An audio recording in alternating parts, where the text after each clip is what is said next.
সূরা হজে আল্লাহ রাব্বুল আলামিন আমাদেরকে আরো চমৎকারভাবে এই কুরবানির বিষয়টা সূরা হজ, সাফফাত, হজের অনেক জায়গায় ধারাবাহিকভাবে এই কুরবানির বিষয়ে আমাদেরকে আল্লাহ বর্ণনা দিয়েছেন।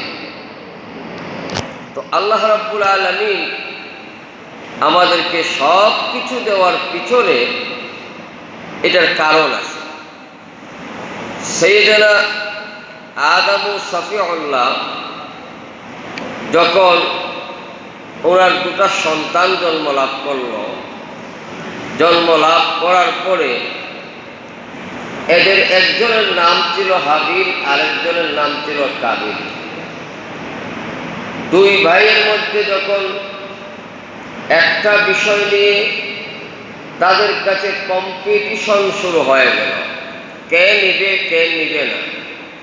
আল্লাহর পক্ষ থেকে আসলো যে তোমরা যদি ওটা পাইতে হয়, আল্লাহর নবী আদম আলাইহিস সালামকে বললেন, যাও মীমাংসা করার জন্য তোমার সন্তানদেরকে বলো তারা যেন আমার নামে কুরবানি করে।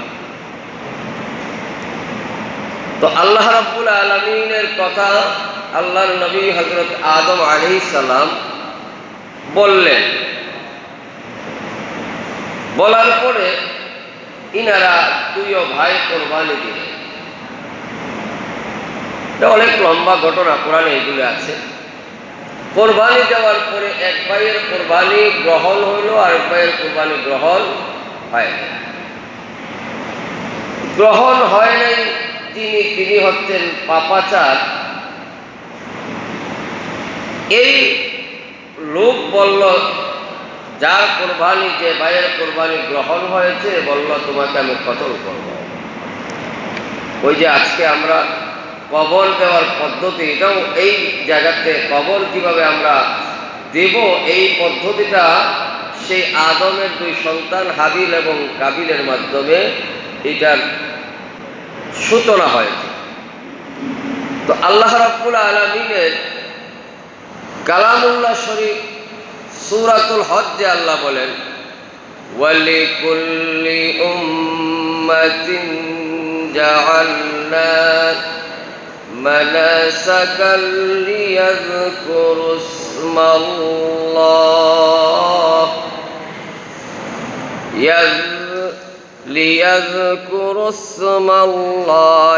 আলা মা রাযাকাহুম মিন বাহিমাতিল আনআম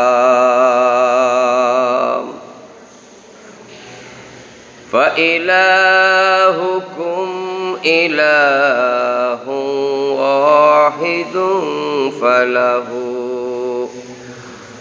فله أسلموا وبشر المخبتين। আল্লাহ রাব্বুল আলামিন বলেন, ওয়ালিকুল্লি উম্মাতিন জাআলনা, আল্লাহ বলেন আমি প্রত্যেক সম্প্রদায়ের জন্য, প্রত্যেক উম্মত মানে দল, সম্প্রদায়, ওয়ালিকুল্লি উম্মাতিন প্রত্যেক সম্প্রদায়, প্রত্যেক দলের জন্য আমি জাআলনা মানাসাকান আমি করে দিলাম কোরবানি। কি নিয়ম? আমি কোরবানির প্রথা আমি চালু করে দিলাম। কেন? তারা যেন লিয়াযকুরু ইসমাল্লাহ, এর মাধ্যমে যেন তারা আল্লাহকে স্মরণ করে, আলা মা রাযাকাহুম মিন বাহিমাতিল আনআম, আর আমি তাদেরকে যে আলা রাযাকা মা রাযাকাহুম, আমি যে তাদেরকে অর্থাৎ আমাদেরকে যে রিজিক দিলেন, রিজিকটা এখানে কি? মিন বাহিমাতিল আনআম, চতুষ্পদ জন্তু আমাদেরকে গরু, ছাগল, ভেড়া, দুম্বা, উট, এই চতুষ্পদ জন্তুর ব্যাপারে আল্লাহ বলেন, আমি যে তোমাদেরকে অর্থাৎ আল্লাহর কথাটা আমাদের দিকে মার্জা হলো মা রাযাকাহুম মিন বাহিমাতিল আনআম। আল্লাহ রাব্বুল আলামিন চতুষ্পদ জন্তুকে আল্লাহ দিলেন কেন? আল্লাহ রাব্বুল আলামিনের নাম যেন উচ্চারণ করে, এটার স্মরণ করে, ইয়াযকুরু স্মরণ যেন করে, উচ্চারণ যেন করে। কেন? ফাইলাহুকুম ইলাহুন ওয়াহিদ। আল্লাহ রাব্বুল আলামিন বলেন তোমাদের মাবুদ তো একই মাবুদ। এই চতুষ্পদ জন্তুর মাবুদ যে তুমি যে আজকে এই চতুষ্পদ জন্তুকে তুমি কি করেছ? তুমি কোরবান করেছ, আমার নাম তুমি স্মরণ করেছ। মূলত সকলেরই মাবুদ, উপাসনার জায়গা, ইবাদতের জায়গা একমাত্র আমি আল্লাহ। তিনি কে? আমাদের আল্লাহ, আমাদের আল্লাহ রাব্বুল আলামিন। এরপরে বলেন ফালাহু আসলিমু ওয়া বাশশিরিল মুখবিতিন। আল্লাহ রাব্বুল আলামিন বলেন আসলিমু, তোমরা আত্মসমর্পণ করো। আল্লাহ রাব্বুল আলামিন বলেন হে আমার বান্দা, আমি আল্লাহ রাব্বুল আলামিন তোমাদেরকে পৃথিবীর মধ্যে পাঠাইলাম।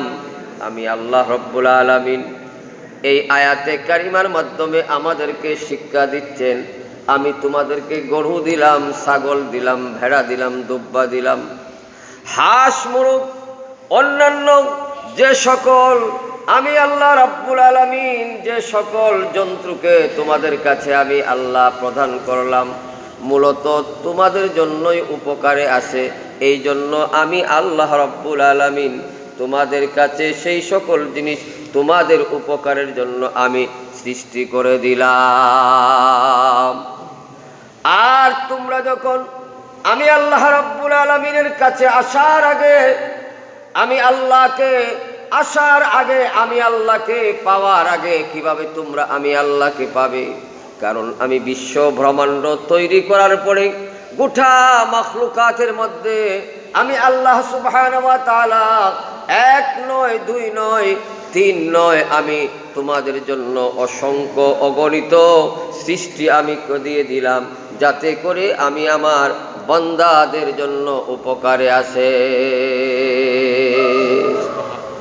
সমস্ত কিছু আমার আল্লাহ, আপনার আল্লাহ আমাদেরকে উপকারের জন্য, আমাদের লাভের জন্য পাঠালেন। আল্লাহ রাব্বুল আলামিন বললেন তোমাদেরকে আমি আল্লাহ ছাগল দিলাম, ভেড়া দিলাম, দুব্বা দিলাম, উট দিলাম, খাসি দিলাম। আমি যদি চাইতাম তাহলে তোমরা দেখো তোমাদের পাশে এমন মানুষ রয়েছেন যিনার একটা গরুও নাই, একটা ছাগলও নাই, উনি দিন মজুর, উনি দিনে যদি আনেন কাজ করে তাহলে উনি খাওয়া সম্ভব হয়। কিন্তু তোমার ঘরে আমি এক নয়, দুই নয়, অনেকগুলা আমি আমি আমি গরু দিয়ে দিলাম, এর মধ্যে গাভী দিলাম, দুধও খাও তুমি, তুমি এগুলির থেকে উপকৃত হও।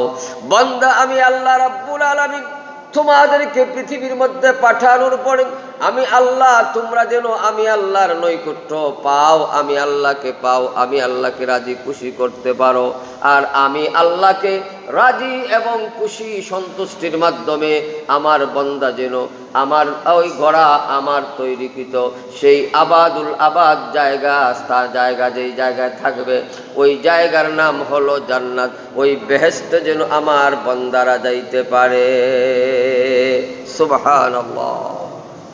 ও আল্লাহ রাব্বুল আলামিন বললেন আসলিমু, তোমরা আত্মসমর্পণ করো আর তোমরা এই সুসংবাদ ওয়া বাশশিরিল মুখবিতিন,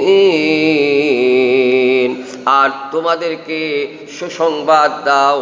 আল্লাহ রাব্বুল আলামিন বলেন সুসংবাদ দাও বিনীত জনকে, কাদেরকে? মুখবিথিন, যারা মুখবিথিন তাদেরকে তোমরা সুসংবাদ দাও।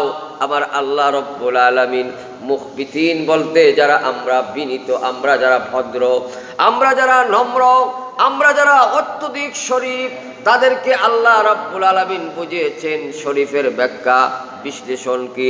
আমাদেরকে ভদ্র বিনীত আমরা যখন শিক্ষা স্কুল কলেজ মাদ্রাসা বা ইউনিভার্সিটিতে পড়ি, যখন আমাদের ছুটির প্রয়োজন হয়, তখন আমাদের মাদ্রাসা ও প্রতিষ্ঠানের প্রধানের বরাবরে আমরা একটা দরখাস্ত লিখি, আবেদন লিখি। সেই আবেদনের মধ্যে আমরা দ্বিতীয় স্টেপে এসে আমরা বলি, জনাব বিনীত নিবেদন এই যে, বলি কি বলি না? আমরা লিখি কি লিখি না? যারা জানেন বলেন না, আমরা লিখছি কি না লিখি? আমরা যখন বিনীত নিবেদন, আমাদের এই আবেদনের মূল সামারি নয়, মূল জিনিস নয়, মূল জিনিস হলো ছুটি। সাবজেক্ট হলো আমাদেরকে দুদিনের ছুটি দিতে হবে, কিন্তু দুদিনের ছুটি চাওয়ার জন্য আমরা কি করি? আমাদের জনাব, আমাদের হেডমাস্টার সাহেব, প্রিন্সিপাল, আমাদের প্রধান শিক্ষক বলে আমরা বলি জনাব, বলার পরে আবার বলি বিনীত নিবেদন অথবা যথাবিহিত আমরা বিনীত নিবেদন জানাই। অর্থাৎ আমি আপনার অনুগত, আমি আপনারই ছাত্র, আপনারই প্রতিষ্ঠানের মধ্যে লেখাপড়া করি, স্যার মেহেরবানি করে আমাকে 2 দিনের ছুটি দেন। 2 দিনের ছুটি চাওয়ার আগে আমরা বিনীত হই, অর্থাৎ আমরা বুঝাই আপনার কথাই আমরা মানি। আমরা আমাদের প্রত্যেকটা জিনিসের মধ্যে থাকতে হবে নম্রতা, আমাদের মধ্যে থাকতে হবে ভদ্রতা, আমাদের মধ্যে থাকতে হবে আল্লাহ ওয়ালার যে সকল চিহ্ন রয়েছে, নিদর্শন রয়েছে, এইগুলি যদি না থাকে তাহলে আমাদের মরার সময়ও আমরা শান্তিতে মরতে পারবো না। আমরা মরার সময়ও আল্লাহ রাব্বুল আলামিন আমাদেরকে কর্মসূচি দিলেন, কাজ দিলেন, আমাদেরকে গোটা উম্মতে মুহাম্মাদিয়াকে আল্লাহ সুবহানাহু ওয়া তাআলা বলেন, আমি তোমাদেরকে 5টা জিনিস দিয়ে দিলাম, এই 5টা জিনিস তোমাদের জীবনে বাস্তবায়ন করো। 1 নম্বর হলো ঈমান, 2 নম্বর হলো সালাত, 3 নম্বর হলো সওম, এরপরে হলো হজ এবং যাকাত। আল্লাহ রাব্বুল আলামিন আমাদেরকে ইসলামের 5টা স্তম্ভ দিয়ে আমাদেরকে জান্নাতে যাওয়ার জন্য আমাদেরকে দিলেন। সেই 1 নম্বর স্তম্ভটা গোটা ইমানদারের মধ্যে ইসলামের জন্য, সকলের জন্য, ধনী গরিব সকলের জন্য আল্লাহ একেবারে সকলের জন্য দিয়ে দিলেন। প্রত্যেকেই আমরা আল্লাহর উপরে, নবীর উপরে, ফেরেশতা, কুরআন এবং তাকদীরের উপরে ঈমান আনতে হবে। 2 নম্বর আমাদেরকে বললেন, তোমরা সালাত, ঈমান যখন এনেছো তোমাদের জন্য নামাজ, তোমাদের জন্য নামাজ, নামাজ, নামাজ। কারণ নামাজে তোমরা আমি আল্লাহর সাথে তোমরা কথা বলো, আমি আল্লাহর সাথে তোমাদের মোলাকাত হয়, দেখা হয়। আমার বান্দা, তোমরা যখন দৈনন্দিন তোমরা 5 বার যখন আমি আল্লাহর সাথে দেখা করবা, আমি আল্লাহর প্রতি তোমাদের দুর্বলতা বেড়ে যাবে, তোমাদের মহব্বত বেড়ে যাবে। আর তোমরা যখন আমি আল্লাহর কাছে আসবা, আর আসার পরে আমি আল্লাহ রাব্বুল আলামিন তোমাদের সাথে যখন কথা বলবো, আমি আল্লাহও তোমার প্রতি দয়ার সাগর বেড়ে যাবে। আল্লাহ রাব্বুল আলামিন আমাদেরকে 3 নম্বর আমাদেরকে সিয়াম, আমাদেরকে রোজা দিলেন। এরপরে হজ। এই হজের মাসের মধ্যে আমাদেরকে সকলের জন্য হজ ফরজ না, যারা নেশাব পরিমাণ, আর তাদের জন্য যারা নেশাব পরিমাণ মালের অধিকারী রয়েছেন, 1 বৎসর পর্যন্ত যার কাছে 52 তোলা 7.5 তোলা স্বর্ণ এবং 52 তোলা রূপ্য সম পর্যায়ের টাকা অথবা রূপাগুলো 1 বৎসর পর্যন্ত যার কাছে অবস্থিত আছে, ওই ব্যক্তির উপরে আমার আল্লাহ জীবনে 1 বার হজ ফরজ করে দিয়েছেন। সুবহানাল্লাহ, সুবহানাল্লাহ, সুবহানাল্লাহি বিহামদিহি, সুবহানাল্লাহিল আযীম, সুবহানাল্লাহি বিহামদিহি সুবহানাল্লাহি আযীম। আয়াল ভাইরা আমার, মুসল্লিয়ানে কেরাম, ইমানদার মুসলমানেরা, আমরা এই মাসে আমরা যারা সামর্থ্যবান তাদের জন্য আমাদের 3 দিন পর্যন্ত, অর্থাৎ আমাদের এই 10, 11, 12 এই 3 দিন পর্যন্ত আমাদেরকে কোরবানি দেওয়ার বিধান রয়েছে। এবার কোরবানি আমরা কেন দিব? কারণ কোরবানি তো আমাদের প্রথম মানব জাতির পিতা হযরতে আদম ও সফিউল্লাহ থেকে আস্তে ধীরে করে সমস্ত আম্বিয়া কেরামের আমলে বিভিন্ন পর্যায়ে আমার আল্লাহ রব্বুল আলামিনের নামে কোরবানির বিধান আমার আল্লাহ চালু করে দিয়েছেন।